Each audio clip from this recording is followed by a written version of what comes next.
As Japan looks ahead to hosting this year's Olympic and Paralympic Games, postponed in 2020 due to the pandemic, some of the country's foremost competitors reflect on what this moment means to them. I just want to make sure I represent my sport, I want to represent myself, and I want to represent my country. I can't express how excited we are. As a Japanese American myself and former NFL player, I've been covering sports with CNN for the last 5 years. And I can say that I am very excited for Tokyo's turn in the Olympic spotlight. I'm Coy Wire, and in this program, we'll meet 5 of Japan's athletes whose stories of strength, ambition, and sporting glory define what it means to be a local hero.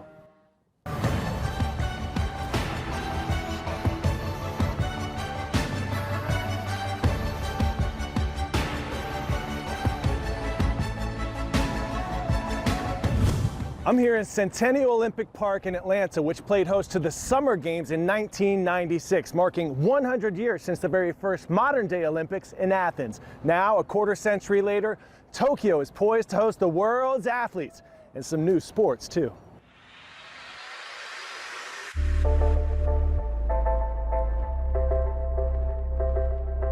The connection I have with the ocean is something that is really indescribable. It could be your best friend, and it also could be your worst enemy. And it could also be your biggest fear. It could be your biggest inspiration.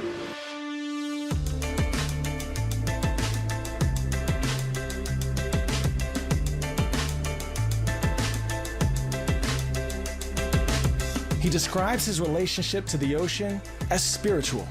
For 23-year-old surfing hotshot Kanoa Igarashi, the sea has always been a fixture in his life, both a friend and a teacher. Early in his childhood, Igarashi's parents decided to move to Huntington Beach, California, aka Surf City, USA. And when I was around 6 years old, they just said, hey, Kanoa's loving surfing, he wants to go to the beach every day. From LA, it's an hour drive at least to get to the beach every day. And they just said, hey, it's about time that he's able to surf every day before school and after school. During school, however, Igarashi recalls being one of the few Asian American students in his class where he experienced what he calls mild racism. Growing up, you always stick out. You know, just being the only Asian, it's like, you know, you're pretty much just like a permanent foreign exchange student. Surfing was like my gateway to like fitting in a way.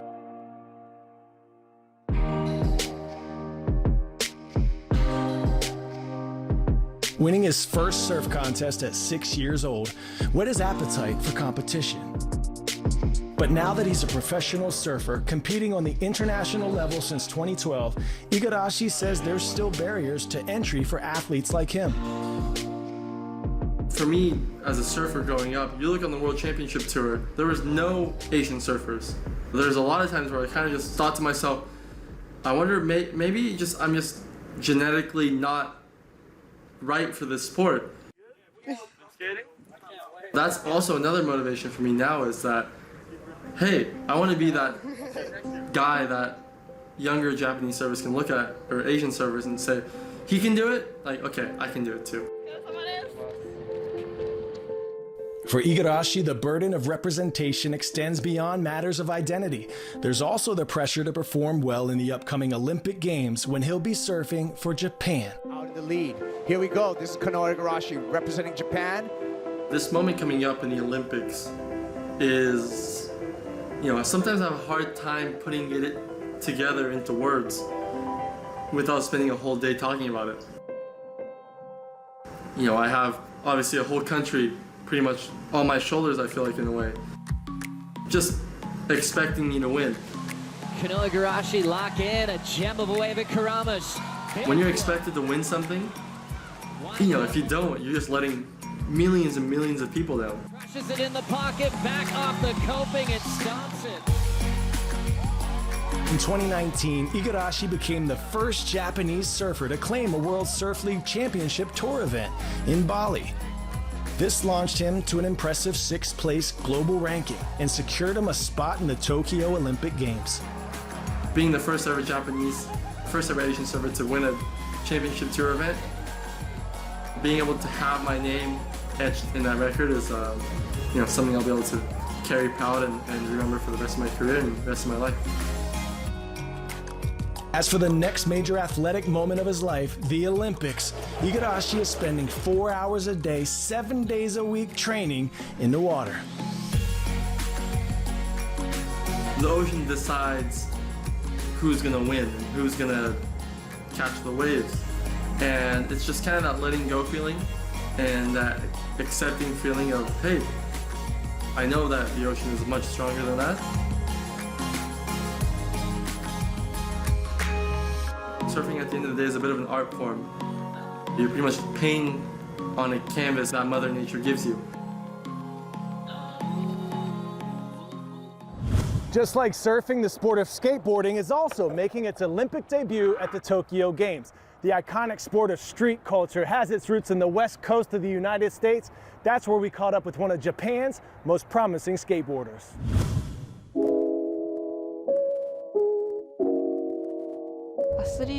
What I enjoy about being an athlete is that I can see a view of the world that only those who play the sport can know.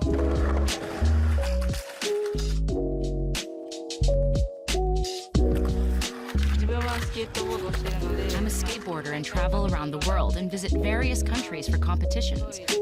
And I suppose that's a great experience only an athlete can have. Anaheim, California, home to Disneyland, pro sports teams, and the iconic palm trees of Southern California. It's also where you can find 19-year-old Tokyo native Aori Nishimura, a professional skateboarder with her sights set on the Olympic Games. Today, she's training at the Anaheim Stanton Skate Park. When I succeed in a trick, especially a very difficult one, I feel the happiest. Though skateboarding is perceived to be something that boys do, I've always thought it should be for anyone from the beginning. At the age of 8, Nishimura started skateboarding in Japan. And when she began to show promise at an early age, her parents supported her ambitions to compete internationally. When I first started to participate in overseas contests, I could not speak English at all and had great difficulty building connections with people because of the language barrier. But I forget everything, including my own nervousness, at the moment I ride my board. That calm and collected performance on the board helped Nishimura claim victory at the 2018 SLS World Championships in Rio de Janeiro, making her a favorite in the forthcoming Tokyo Games. I've never imagined that skateboarding would be included in the Olympics.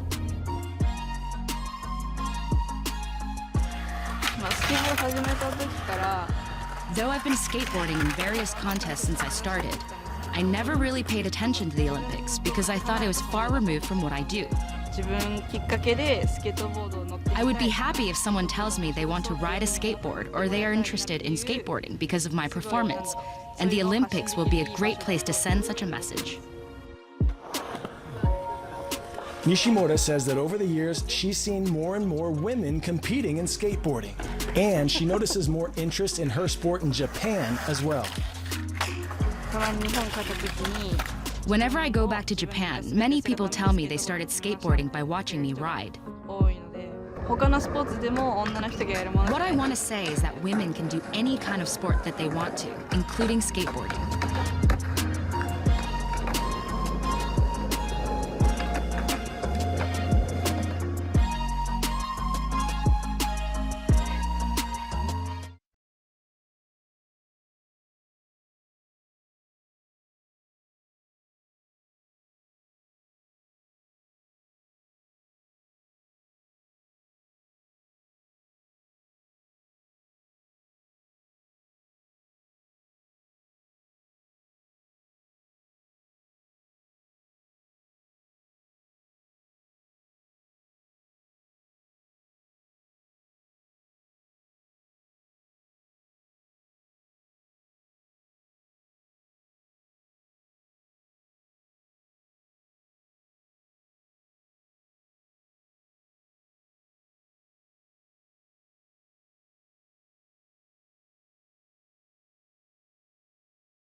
Welcome back to Local Hero, where we're meeting some of the biggest sports stars to come from Japan, home to this summer's Olympic Games. Some of these stars have earned their sport's top honors, creating a legacy along the way.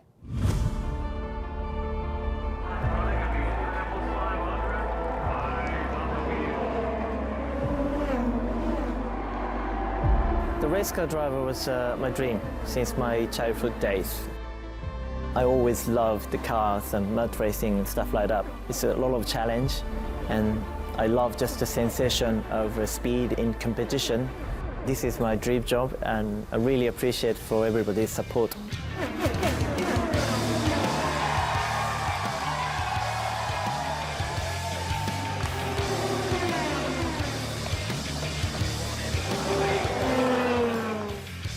With 2 Indy 500 wins under his belt, 43-year-old race car driver Takuma Sato shows no signs of slowing down. 7 times you chased victory. I first met him in 2017 when he became the first Asian driver to win one of racing's most prestigious honors. For the rest of your life, you're going to be introduced as Indy 500 champion. What makes winning here in this historic place so special? This is so special. You know, everybody wants to win the race, and this Indy 500 is the best place to win the race too, because this spectacle race is unbelievable. You're the first Japanese driver to ever win the Indy 500. How big of a win is this for you and your country? Feel special myself, but also I feel special for Japan too. In 2020, due to the pandemic, the Indy 500 was held in August without spectators. Almost running out of fuel in the final lap, Sato was able to finish first in this prestigious race for the second time in his career.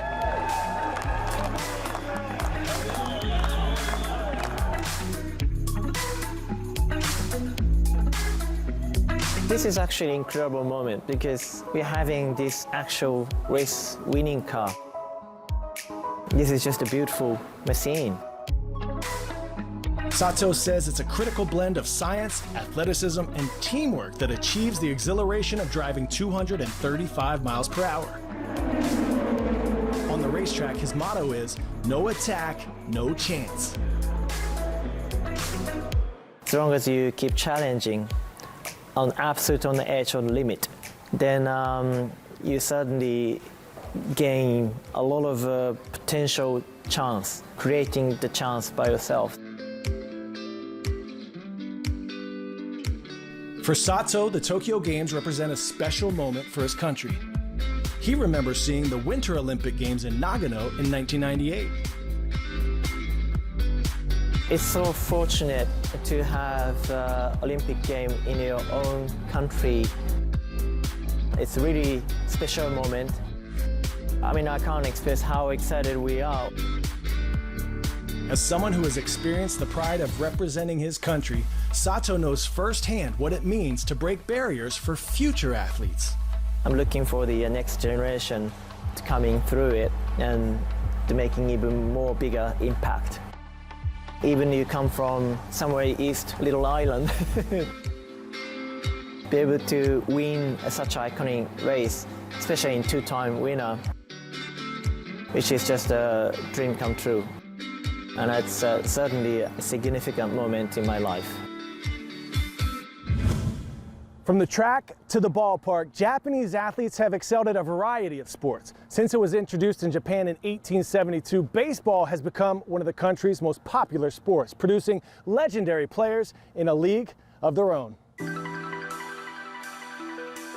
The man who lifted Boston's spirits throughout the season and made that victory possible is here tonight, and I'm honored to introduce him now, Koji Uehara. シーズンを通してボストンに元気を The level of Japanese baseball is very high. I don't think it's bad to finish one's baseball career in Japan at all. However, a player who wants to be able to talk about both sides should properly experience baseball in the United States as well. He's played for Japan's oldest team, the Yomiuri Giants.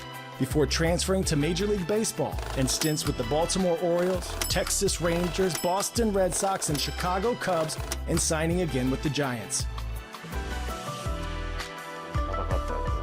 Now retired, 45-year-old Koji Uehara reflects on his storied baseball career at the MLB Cafe near Tokyo Dome, his former home field. I've had great moments thanks to baseball. I've also had bad moments, but baseball made it possible for me to become who I am now.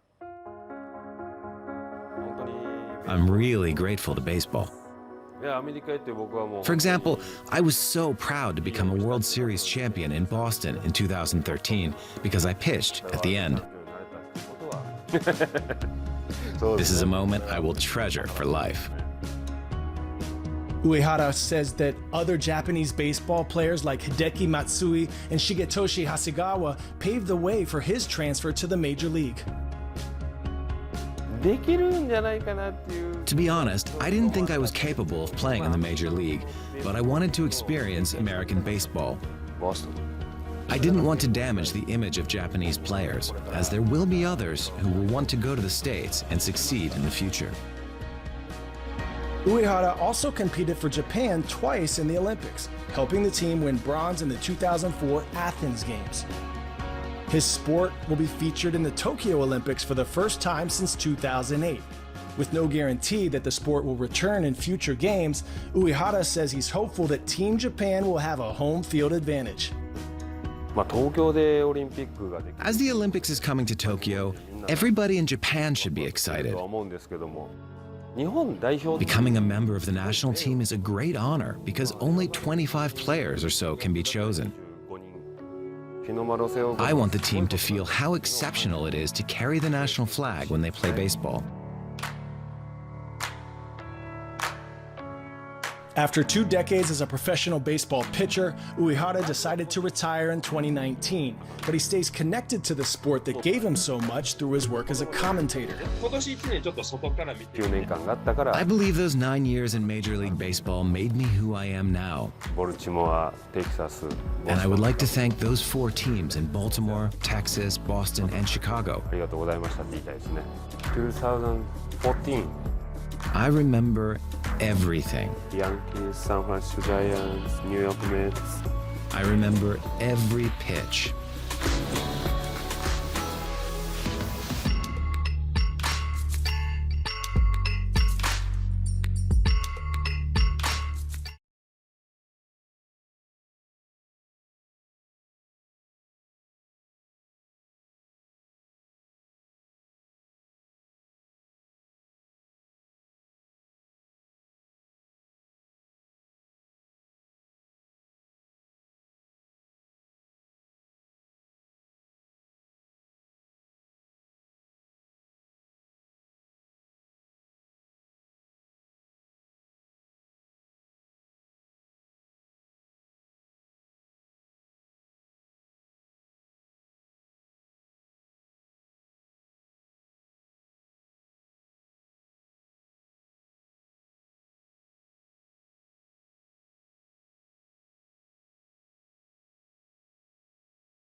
Welcome back to Local Hero. Now, sometimes athletes transition to a second career after they've accomplished what they set out to do in their sport. It's something I can relate to myself, and it's the story of our next athlete.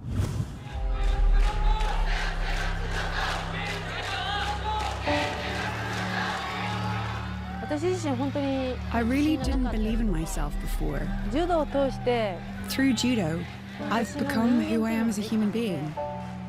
To be an athlete became the reason for my existence and brought me to a state of announcing, I'm here.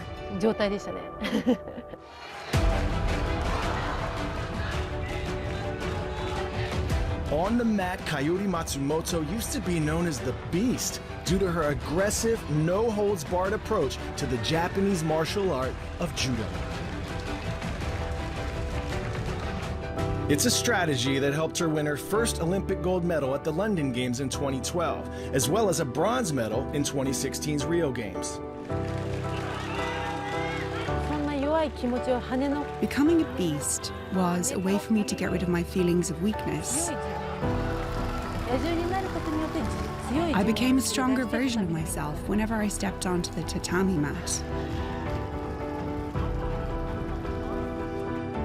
But in a move nobody could have predicted, Matsumoto decided to retire in 2019 so that she could pursue another passion of hers. Ice cream? Simply put, I love ice cream. Ice cream is so delicious.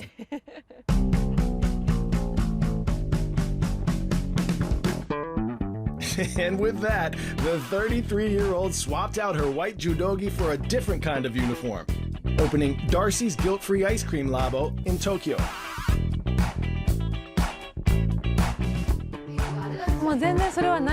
I'm doing something completely different, running an ice cream shop. And I'm having a lot of fun. Matsumoto says that when she was still in the judo scene, junk food like ice cream was her weakness.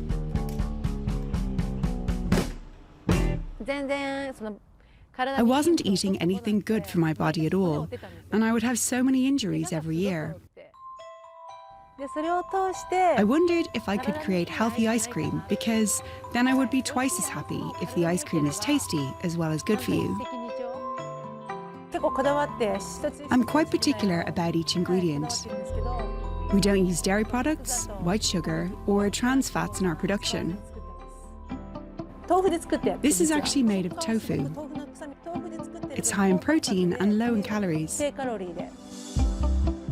With flavors like coriander, kiwi, and coconut milk with chocolate cookie, Matsumoto says she's able to use the same creativity she employed as a judoka in her ice cream business. My name is Kaori Matsumoto. Back in 2013, CNN interviewed her for a story. We asked her to watch it and reflect on all the changes in her life over the past decade. 腕の骨折と鼻の骨折と肘の骨折と右膝の内側靭帯損傷とはやっぱり勝負するときはやっぱり勝負師なんであの身になって戦います。I was gazing so intensely. I miss those days. I miss those days a lot.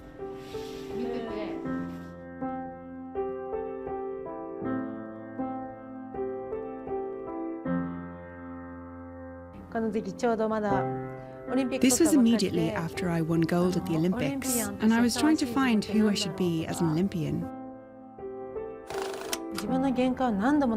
I've transcended my own limits numerous times, so I'm truly content with judo. I worked hard, and that led to my new business, where I'm having a lot of fun now. Matsumoto says that as much as she would have wanted to participate in the Tokyo Games, she's happy to root for Team Japan this year as a spectator and former judo champion.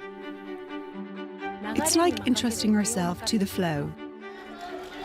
Sometimes it's important to let go. Who knows? Something might happen when you do. After Olympic glory, a tasty second act for Coyote Matsumoto. Now, whether they're poised for their debut at the Tokyo Games, in sports like surfing and skateboarding, or they're reflecting on decades-long careers, hurtling down the Indianapolis Motor Speedway, or pitching fastballs at Fenway Park. These Japanese athletes have excelled on the international stage. Now, they're looking ahead to the Tokyo Olympics, where all the world's local heroes in sports will go for gold.